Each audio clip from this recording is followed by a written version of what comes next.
Hey Hamster, I have a new challenge for you. Give me a reason to care. But it involves playing Pokemon Heart Gold. I'm listening. And I'm not even sure it's possible. Alright, I'm intrigued. You're going to play all the way through the game until you defeat Trainer Red. But the catch is, you won't be allowed to catch anything. I'll just grind my starter to oblivion. Actually, you'll release your starter in Cherry Grove City the moment you're allowed to trade. So I'll use gift Pokemon, like the Togepi egg. Nope. Accepting Pokemon gifts or items, for that matter, are not allowed, except for mandatory items like HMs. What? You can't even pick up any items you find along the way, or purchase anything whatsoever. Your money is useless. So I can't catch or use any given Pokemon, and I can't accept or buy any items at all? Yup. You're right, that's not possible. You're forgetting one important detail about Heart Gold and Soul Silver.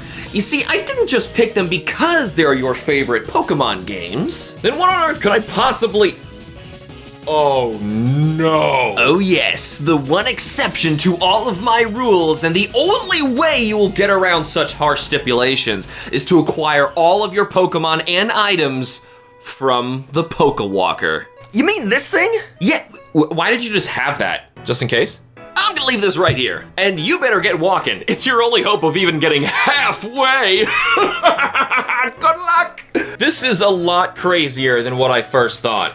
To better understand Bomb's challenge, we should spend a minute to better understand the Pokewalker. So, what is this little thing, and how is it going to get us all the way to Trainer Red? The Pokewalker was a physical accessory that was bundled with all copies of Pokemon Heart Gold or Soul Silver. You would use these things like a pedometer to walk around and track your steps while you actually put a Pokemon from your game inside of them like a Tamagotchi. The farther you walk with your Pokemon inside of the walker, you would actually acquire what are called watts, which are your currency inside of the Pokewalker. The more watts you have, you're able to spend them on finding new Pokemon or items, which are going to be the only two ways we can access anything throughout this entire playthrough. So everything we can find is a very, very precious resource. Before you send your Pokemon to the Pokewalker, you first have to select a route for them to go on. A route is going to be a semi-randomly generated area for the Pokemon to explore, which will determine what types of Pokemon or items you can accrue while you're out walking with them. And you can collect up to 3 Pokemon this way, and about 3 items before you have to put them back in your DS again and repeat the process. Any unspent watts you have will be stored in the DS, and you'll be able to use those to unlock more routes. So ideally, you want to spend all of the watts you have on catching new Pokemon and getting new items for our playthrough, but we also need to stockpile as many as possible in order to open up new routes. So it's going to take a lot of walking. Okay, considering we need to release our starter at the very first town we get to as soon as we're able to trade, we're gonna need a battle plan. So how about we take a look at the routes that the Pokewalker is able to access, and I'll give you an idea of how this actually functions. So the first one we have here is called the Refreshing Field. This one is just unlocked as you start the game. You need to make sure that you take advantage of which of these routes you can go to and work your way forward. Because as we get Pokemon through here, obviously it's fine for us in the beginning of the game to accept Pokemon at level 5 or so, but when we get deeper in the game, it's not going to be very helpful when we're going up to the 7th gym and I just unlocked the area that gives us a new really cool Pokemon, but it's only at level 5. So we're going to have to do a lot of walking to try and get through this, and mostly resource management. So in the Refreshing Field, you can see that there are 3 different groups. There's Group C, Group B, and Group A. The reason I read it backwards like that is because when you first start up the Pokewalker and you haven't walked very far, you're going to only see one of the 2 Pokemon in Group C. So in this case, it's either a Pidgey or a Sentret. Both of these are things that we would have seen early on in the game anyway. I mean, trading your starter for one of them kind of sucks though, so hopefully we'll be able to get something a little bit better. And the idea is we're gonna keep walking to try and get the best stuff. If you walk 500 steps, then you're gonna have access to something in Group B. Now, the game is actually choosing one Pokemon from each group randomly when you start. So you can keep choosing Refreshing Field, and you'll have different combinations each time you play it. So it could choose Sentret, Nidoran Male, and Doduo if we're going to jump ahead to Group A, which will require 2,000 steps for Doduo or 3,000 steps for Kangaskhan. we won't know which one we're actually in. So say we walk 2,000 steps and our game randomly chose that Kangaskhan was Group A. We would keep spending our dowsing machine points with our watts and only be finding the first Group C and Group B Pokemon. We wouldn't even see Kangaskhan, and it's a rare. So we gotta be sure that we're not wasting our watts because, like I said, very precious resource. We can't waste these.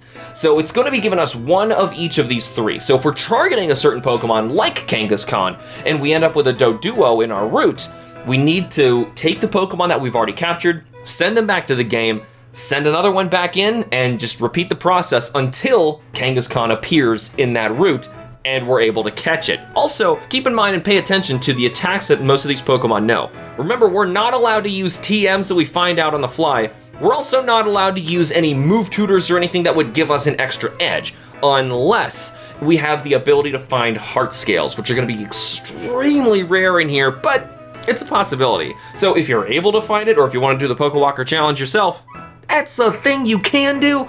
But honestly, most of these Pokemon are going to be coming with some interesting extra moves. The ones in here, not so much, but later down the line, keep in mind there's going to be some egg moves and stuff that will be popping up in here, so that's very interesting to see. Each one of these, like I said, is all going to have a bunch of different items that we can find.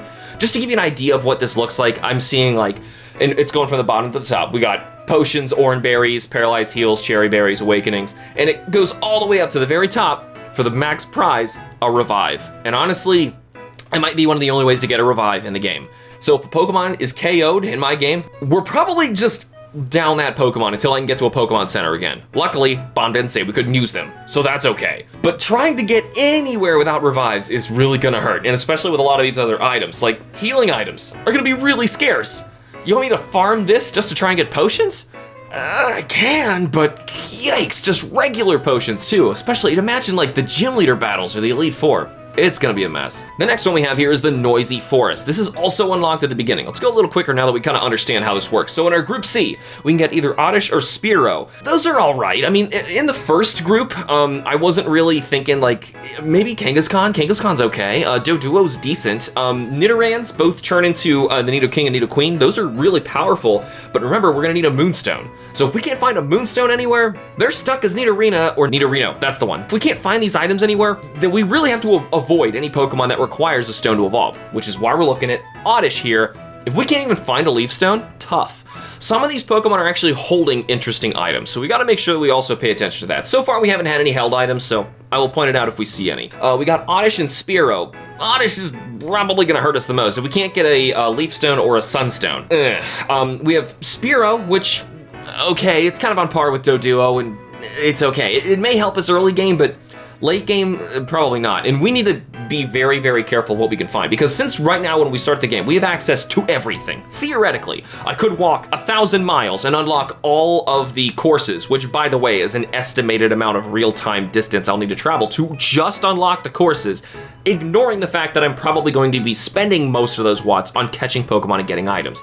That aside, say I just unlocked all of them. We theoretically, without even moving from that very spot after releasing our Cyndaquil, we have access to everything. Now, keep in mind, we are gonna have to use the Cyndaquil to put it into here. I didn't even say yet, but Cyndaquil is gonna be the one that I'm starting with because I just really wanna see my rival have a Totodile to Feraligatr line. It's my favorite one of the three, so I'll grab Cyndaquil, whatever. So I'm gonna send Cyndaquil into the Pokewalker first, and then once he comes back with other Pokemon, Cyndaquil's gone, and whatever he comes back with, that's our starter, and we're running with them, and they've got to get us through the entire thing. So Venonat and Paris, our next ones we see on here, are okay. Once again, they'll do well early on, but I don't see them beating some of the later gym battles, or the Elite Four is going to be a real nightmare, especially getting through 5 battles continuously, and we probably won't have a lot of heal items. Wobbuffet's gonna be a really risky one to try and run. I don't think that's a good idea. And Bellsprout, once again, we need elemental stones.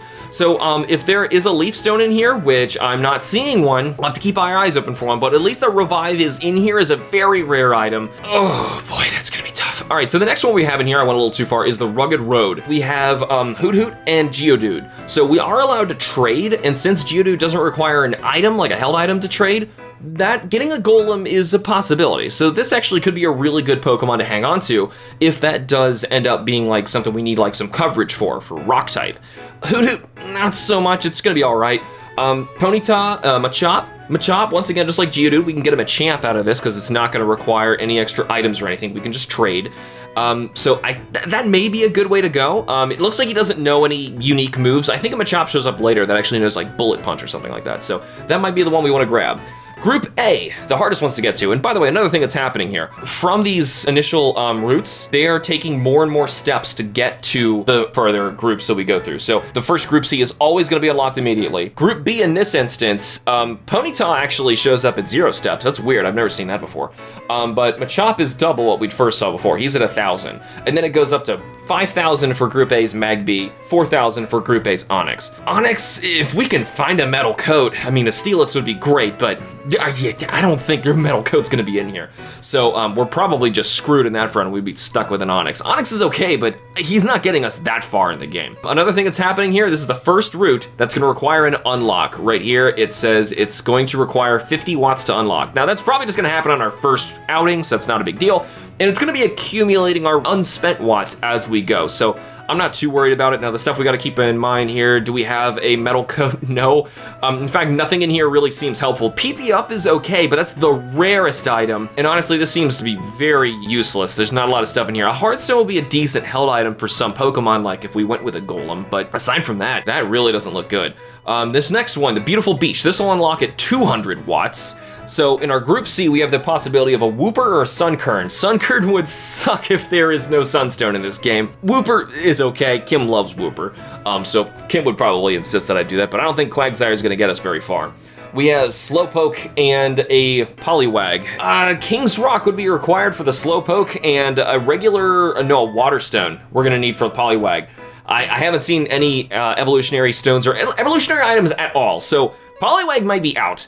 Same for Staryu. I don't see how we're gonna be able to turn that into a Starmie in that regard, but Psyduck can evolve into Golduck, but he's not that great, so we might wanna skip over the beach entirely, unless there's some cool items in here. Fresh Waters are at the bottom, right in the middle, that's great. Rouseberry is fine, Soda Pop. Okay, so there's some ways to heal, and then rarer up here, we see a Heart Scale. It's the first time I've seen one of those in here, so that's good, but that's only for like getting extra moves. Because here's another thing about the Pokewalker I haven't even mentioned yet. If a Pokemon levels up in the Pokewalker and then comes back into your game, they are treated like they're in the daycare. They're not going to evolve, they're not going to learn any moves. That's it. That's just, they leveled up once, no moves or nothing. So you can actually skip moves accidentally, even important ones, and the only way to get back is with that Heart Scale. Oh boy, that's gonna be really tough. Looks like your best chance is to stop at 2,000 steps and just try rolling, hoping you get that 20% land, even if you get the item, because the item minigame in the Pokewalker is just hard to play. I am very unlucky with that. Our next one we have here is the suburban area at 500 watts. We have Hoothoots and Rattatas. That sucks. Moving on from there, we have Murkrow and Magnemite. That's decent, but I don't think that's gonna get us very far. Also, I don't think we'll be able to, well, we could trade a Magnemite over to a different game, level him up, and Mount Corona, trade him back. Elekid is in here in Group A, as well as another Magnemite. So here's what really sucks about having an identical Pokemon in your Group B and A. So we'll show you information later of like what it actually looks like when you're looking for Pokemon on here. But basically, you have certain grass patches when you use the dowsing machine, which is how you find Pokemon in the Pokewalker, and it will shake with a grass patch with different numbers of exclamation points. And that tells you what group level the Pokemon is in. If it's just a 1, it's always Group C. If it has 2, it's either Group B or Group A. And if it has 3, it's guaranteed Group A. Problem is, if we have 2 exclamation points, and this happens frequently, and we keep getting Magnemite, we wouldn't know that we're actually getting the Group A Magnemite, and we need to go back and switch because we were trying to get Elekid. So, also we would need an Electrolyzer if we have any hope of evolving that guy. Same for the Magby, we're gonna need a Magmarizer, and I haven't seen that either. Oh, this place looks terrible. So, Potion is the basic potion, is the first one down here. And then just like a bunch of generic stat buffing things. Not the place to look for items. The Dim Cave is the next one we have at 1,000 watts. Machop, Zubat, I mean, we can happiness evolve the Zubat into a Crobat, which would be okay. Onyx and Ghastly, we've seen the Onyx so far. Ghastly can evolve into Gengar, so might be worth it. But once again, we got another one reason, Group B and A at the same time. That's gonna be a nightmare, wasting a ton of our watts. And Smoochum, you probably saw where they were going with the baby Pokemon in here, just to try and give people who were playing with the Pokewalker some incentive to try and get some interesting, different stuff. And that's what's weird about the Pokewalker. It finds a lot of weird stuff, and that's the weird stuff is now all we have. Smoochum's probably not gonna be worth it. It only turns to a Jinx, and Jinx did not get an extra evolution. What about any items down here? We see our first TM, so we would be permitted to use this if we could land a Rain Dance, is the only one in here, and that's not that great. And it's only at 6,000 steps too. There's a Citrus Berry, Hyper Potion. There's some decent items in here. Ethers, and Max Ethers. That's interesting. Normally you can't even get more of those. And Max Potions. This place may just be great for trying to grind out items so that we can heal ourselves. 2,000 watts. We have the Blue Lake. So we've got Goldeen's Tentacles. I don't think either of those are gonna be too helpful, but keep in mind the levels are also going up too. So Krabby Shelter, keep in mind Shelter so far can't evolve. It's stuck as a Shelter, so that is definitely a no-go. Kingler's okay. I raised one when we actually did Pokemon Q-Charm Heart Gold. He did really good, but I don't really think he's gonna really take us that far. Now here we go. This is interesting. Dratini and Poliwag. That Dratini is probably going to be an important team member. We'll also only get him at level 10, which means we gotta get this quick. We gotta get 2,000 watts to open Blue Lake and get that Dratini because we're gonna need that. Here's another interesting thing about the Pokemon from the Pokewalker. You can see on here they already have genders assigned to them. You might be wondering why that is. So the Pokemon in the Pokewalker are actually all pre-assigned with stats. They're already a pre-generated Pokemon. I could get 20 of those Dratinis and they're all gonna be identical with stats, the same gender, everything, except the ability has a chance of changing and the nature has a chance of changing.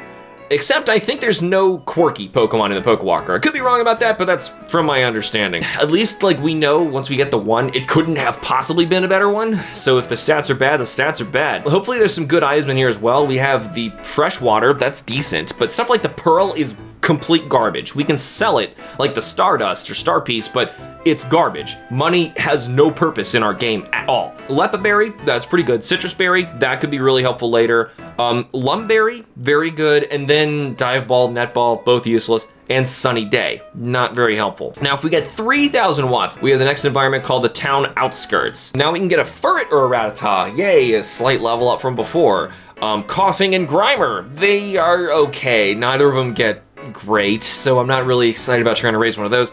Voltorb and Abra. Abra would be decent. So if we tried to get to an Alakazam, that could help us later game. Alakazam is really frail though, so we can't really heal and we can't really revive without expending some precious resources if we even find them. That's another thing. I'm not so sure about that. I mostly want some tankier Pokemon, so Dragonite is a really good example. Oh, the items here are terrible, except for the Lumberry. It's probably the only thing that's useful, and the TM Sandstorm, which I don't even think I would use. So don't look for items in there. That place sucks.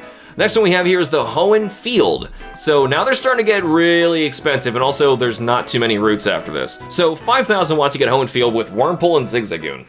Next you have Illumise and Volbeat. Not gonna help us at all. Skitty or Linoon. We don't have Moonstones yet, so Skitty's out. And Linoon, it's basically fighting with Eradicate, so no. Especially for 5,000 watts, you out of your mind? There's one more thing I want to point out about these routes. You can also see on here there's special types. I'm kind of blowing by a lot of information just so you guys get the gist of this and understand where I'm going to start looking at it from the beginning of this. So the special types in this are Fire, Bug, and Flying. So what that means is when you put a Pokemon into the Walker and you choose this route and they share a type with one of those three, you're actually going to start getting benefits of what shows up earlier and have a better chance at capturing the Pokemon that you're trying to get inside of there. So huge benefits. So even though there's a lot of Pokemon in here, we're like, ugh, I can't fight with that. We do still want to try and catch as many Pokemon as possible so we can send them into other areas later that they share types with so we can get their benefits, because it doesn't matter at all what level the Pokemon is, how strong the Pokemon is. When you send it to the walker, everything is the same. So what kind of items we find here? A bunch of berries. I mean, it's Hoenn, I'm not surprised. That's not so great though. Next one we have here is the Warm Beach. The Warm Beach needs 7,500 watts to unlock. Special types are Grass, Dragon, and Electric. We have Magikarp and Goldeen. Magikarp, I mean, Gyarados is okay. I mean, we could probably run Gyarados for a while. That could be a really good one. Goldeen, Seaking, no. Carvana, I mean, Sharpedo is pretty good. So we could try Sharpedo. Horsey to try and get a Kingdra. We can't get the Kingdra unless we get a King's Rocker. No, I'm sorry, it's a Dragon Scale. Wailmer and Azurill. Azurill is not gonna do us any favors. Hey, check this out. Our first elemental stone is right here. We have a Fire Stone. It's very rare in here. After 5,000 steps, looks like we have a 5% chance of landing one of those, and only in this environment of the Warm Beach. There's also a heart scale in there, so accidentally getting some of those would be okay. There's also some much more common revives way down here, which are maxed at 40% when you get around 2,000 steps. That's pretty good. Some fresh water, that's lower as well. So that is actually decent. That's a good place to go. Here we go, now the numbers are getting ridiculous. We have 10,000 watts to open the Volcano Path, which has Ponyta, Geodude, both are okay, we've seen these. Houndour and Rhyhorn, both new. Take 2,000 steps at least to get to. Rhyperior we can't get until we get a Protector, and I don't think that's even gonna show up in here, so that Rhyhorn is just gonna be a Rhydon, which is okay, but it's not great. Houndoom is the same deal. He can be quite good, but we'll see if we have better options later. Metatitan Slugma, they can at least both evolve and they could be decent. Also, keep in mind these levels are pretty high, so we could try and add like a late game team member to our party, even when we're at the 7th gym, and that could be really helpful. Okay, this is good. So we have two different elemental stones here. We have the Moonstone and the Sunstone. Both are the weird ones, but at least that means, like, I think we saw Clefairy above. Clefairy actually could evolve, or anybody, Skitty could evolve into Delcatty. We have Sunstone, so that means Blossom is a possibility, and so is Sunflora. Okay, that's good. There's also a Revive in here. We're gonna need as many of those as possible. Not a bad place, but it's gonna take forever for us to unlock that. Oh my god, the jumps are 5,000 a piece now. The Treehouse opens at 15,000 watts. Group C, we've got Weeping Bell and Gloom. I mean, Gloom, we know, can turn into Blossom now, but we don't have a Leaf Stone, so our Weeping Bell can't turn into Victory Bell, and Gloom can't turn into Vileplume. Stantler and Girafarig is just a Girafarig, so we can't really get anywhere there. And also, Kecleon and Castform also can't evolve, and they're not the best. They're okay. They're cool and rare, but not gonna do us any favors. Does the treehouse have any cool items at least? Not really. I mean, well, when you get far enough in here, you can get max potions, max elixirs. That's okay. Other than that, no, man, no. All right, so we have the Scary Cave at 20,000 watts. Ghastly and Machop, we've already seen. Natu and Golbat. So we've seen Zubat, so the Golbat's not super helpful, but if we want to add a Crobat to our team later in the game, we can still do it. Xatu's not the best. Marowak's okay, unless we can can't find his held item. And Tauros it's fine. He's not bad, he's fine. I've raised one before, he is decent. Ooh, the Thick Club, perfect. So you can actually get Marowak's held item in here, so you can actually play like a proper Marowak. That actually might be a decent way to run. The Sinnoh Field is the next one we have in here at 25,000 watts. Good lord, for a Kricketot, Bidoof, Budu, Shinx, Mime Jr., and Combee? Oh my god, have mercy. We have the Super Potion, a Hyper Potion, a Revive, Full Restore, Max Potion, and a Rare Candy. So about half those items are useful, but then they put like Pokeballs in there. That's not gonna do us any good. Icy Mountain Road, we have at 30,000 watts. Yeah, we're just going up at 5,000 a pop now. Oh my god, so we're looking at Swinub is decent. We have Mareep, decent. Bronzor, decent. Sneasel, decent, if we can get the Razor Claw. Snover, not great, he's okay. And Snow Runt, decent. So, we could probably get somewhere with that. I'm still not even seeing held items on any of these guys. I know it's a thing that comes up later though. Items, I see Hail as a TM way up top. There's some held items here, that's actually decent. So there's the Damp Rock, Heat Rock, Smooth Rock, and Icy Rock.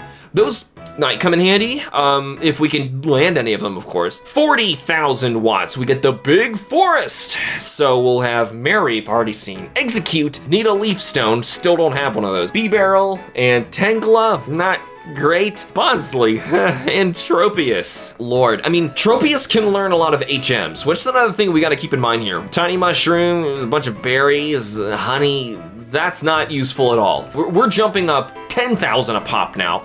50,000 watts to get the White Lake. Remoraid, Chinchu, Buizel, Haunter, Chingling, Misdreavus. Ugh.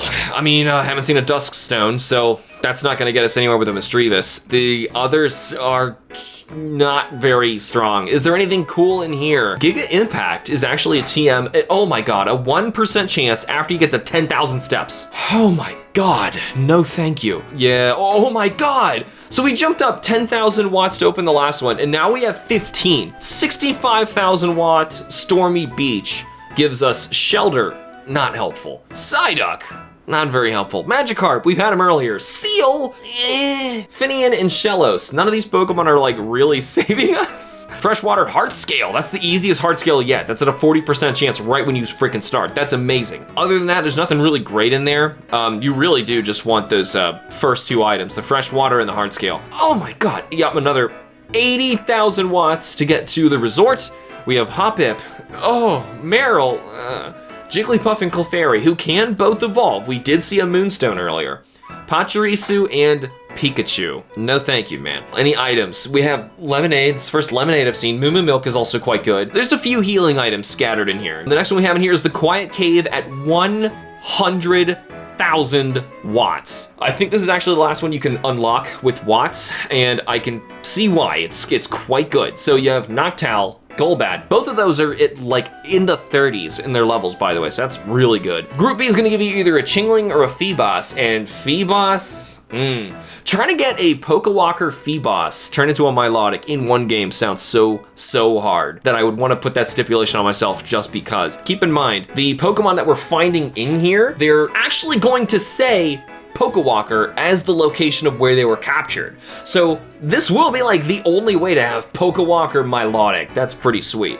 Group A, Munchlax and Spiritomb. Now we're talking. So both of those are really good contenders to get a Snorlax or a Spiritomb on our team. Because remember, Fairy doesn't exist yet, so Spiritomb is still weak to nothing, and that is outstanding. Items, do we have anything cool in here? We do. So at the very tippy top at 1% is the Hyper Beam. Very nice, and Hidden Power is in there too. I mean, if we're desperate for an attack, I could do it. Heart Scales are also here, and other than that, we got Elixirs.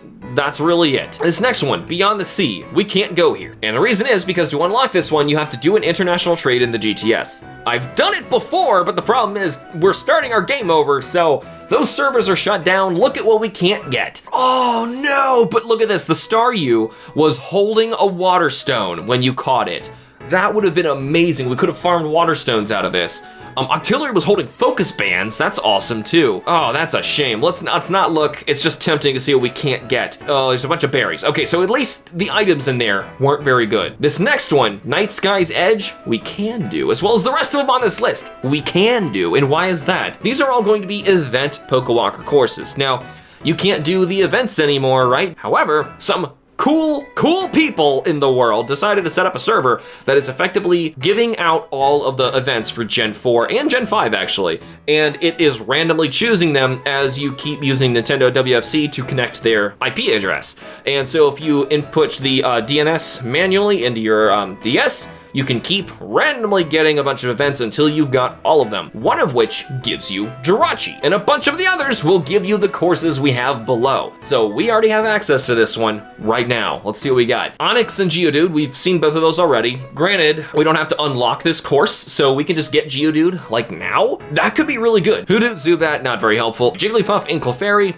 remember, both can evolve if we get that Moonstone, which is gonna take a lot of work. Oh, nice. Oh, this is great. Okay, so actually it's not great. So the items in here suck. They suck. All of these suck, except for two of them. The Moonstone, way up here, which, sure, we gotta walk 5,000 steps and then we'll have a decent chance to try and find it. And then Psychic, which only has a 1% chance after 10,000. They are not generous with these TMs at all. This one is a pretty famous one, and we might be going to this one soon.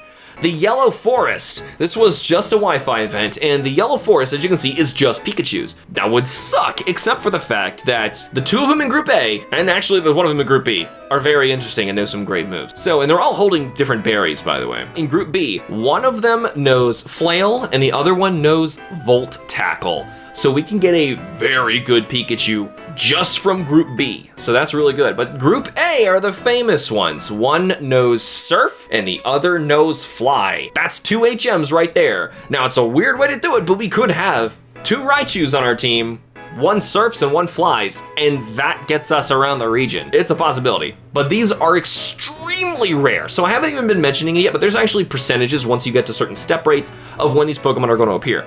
So for example, the Surfing Pikachu is a 3% find once you're past 9,500 steps, and the Flying Pikachu after 10,000 steps is only a 2% chance find. And keep in mind, like I said before, they will look the same with the same exclamation points, and you won't know if you're getting a Group A or Group B Pikachu, and of course they're all Pikachus. I won't know when I'm playing this which ones I'm getting. I'll just have to keep transferring Pikachus back to our game and see what we got. That part's gonna be terrible. But at the same time, a Surfing and a Flying Pikachu, unique to the Pokewalker, sounds like the way we just have to do this. I mean, it's the Pokewalker run, right? We have to do that. Now, looking at the items you can find in the Yellow Forest, there's actually mostly berries. There's a big root, that's okay. Thunderstone, good. That was important, is in here. It's quite rare though. We might not even be able to get both of our Pikachus one of those, and most importantly at the very top, the Light Ball. If we can land that and get, I don't know if a Light Ball Pikachu is actually stronger than a Raichu who has the ability to hold something. We don't really have a lot of hold items here, so